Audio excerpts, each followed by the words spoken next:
Tourism in Las Vegas is in a big slump this summer, costing the city billions of dollars. Some are saying that could signal trouble ahead for the U.S. economy. We have a rather large market with the Canadians. It's gone from, a faucet to a drip.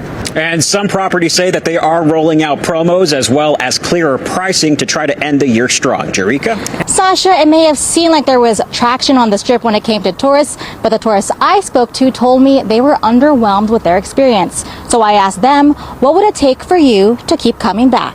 Las Vegas has always been about spectacle, neon lights, noise, and the never-ending promise that tomorrow's show will be bigger than today's. But this time, that promise broke. In the heart of Paradise, Nevada, just off the Strip, sits a glowing orb, a $2.3 billion masterpiece of light and sound that was supposed to transform Las Vegas tourism forever. It was called the Sphere, and when it opened in 2023, the world gasped. 50 million LEDs lit up the desert night. Videos of the massive dome pulsing with color and animation went viral overnight. For a moment, Las Vegas felt like it had built the future. But today, that same futuristic icon has filed for bankruptcy protection. Behind the dazzling visuals lies a cautionary tale, a story of ambition colliding with economic reality, and a city still trying to recover from its own success. The Sphere began as the vision of billionaire James Dolan, owner of Madison Square Garden Entertainment, the company behind New York's most famous arenas. Dolan believed the next great entertainment revolution wouldn't come from streaming or virtual reality, but from total sensory immersion. He imagined a venue that surrounded audiences in light and sound, turning concerts and films into otherworldly experiences. So he bet billions on a new idea. A 366-foot-tall dome wrapped entirely in programmable LEDs, capable of turning into a planet, a basketball, or even a blinking emoji visible from airplanes overhead. Inside, more than 17,000 people could sit under a 360-degree screen, listening through 164,000 precision speakers, delivering sound so sharp you could hear a whisper behind you. It was, quite literally, the most advanced entertainment venue ever built. When it opened with U2's Achtung Baby residency and Darren Aronofsky's film Postcard from Earth, critics called it a masterpiece, a technological marvel that redefined what a concert could be. The internet couldn't stop watching. Every clip became a viral loop of glowing perfection. For a few months, it looked like Dolan had changed live entertainment forever. But perfection costs money. Running the Sphere was like operating a small city. Cooling systems battled desert heat. Massive servers processed terabytes of visual data for every performance. Thousands of employees managed logistics, maintenance, and security. The electric bill alone could fund a mid-sized casino. According to company filings, monthly operating costs exceeded $16 million. And Madison Square Garden Entertainment had borrowed more than $1.8 billion just to finish construction after years of delays and overruns. At first, investors shrugged. Surely, they thought, the Sphere would pay for itself through concerts, film premieres, and corporate events.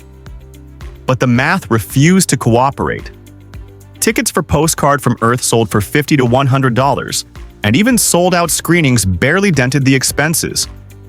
The U2 residency was a cultural hit, but it was short-term, and when the band left, so did the crowds.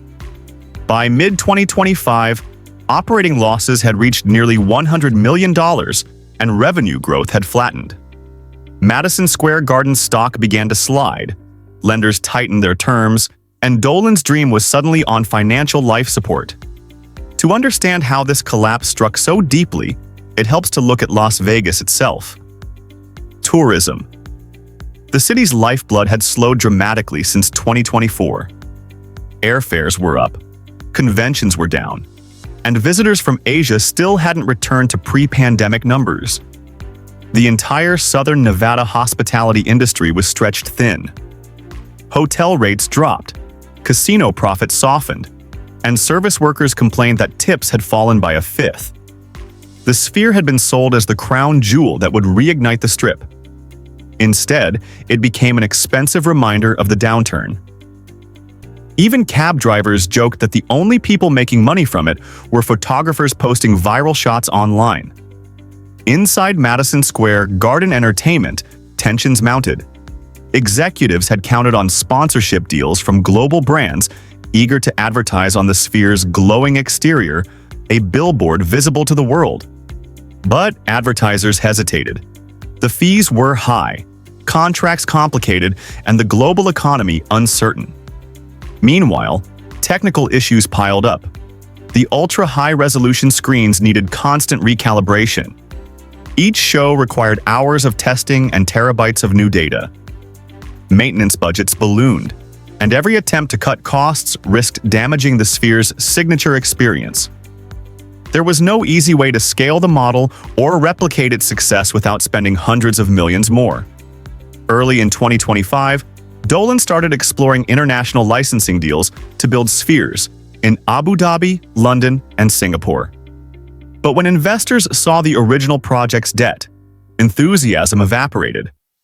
Then came the bombshell: quarterly reports revealing the true scope of the losses.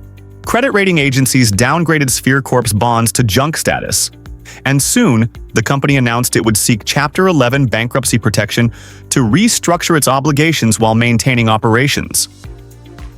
In plain English, they had run out of road.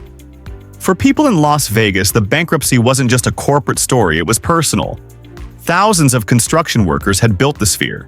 Hundreds of technicians, artists, and hospitality employees depended on it. Now the layoffs had begun. A projection engineer told a local paper that the staff was devastated but not surprised. Another worker said, "We built something beautiful, but it never made money."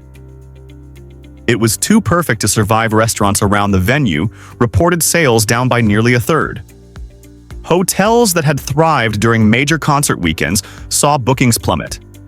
Economists warned that while the city wasn't in crisis, the Sphere's implosion could freeze future mega projects. Investors had been reminded that technology alone can't outshine economics. In hindsight, the warning signs had always been there. Analysts questioned whether a single venue concept, dependent on blockbuster residencies, could ever sustain such enormous costs. The entire business model relied on premium ticket prices, constant content creation, and steady tourism assumptions that fell apart once inflation rose and visitors cut spending. Even James Dolan, known for his confidence, faced anger from shareholders accusing him of chasing vanity projects. Industry insiders began calling the Sphere the most beautiful money pit in the world. Bankruptcy, however, doesn't always mean death. The company insists it will keep operating while renegotiating debts and seeking new partners.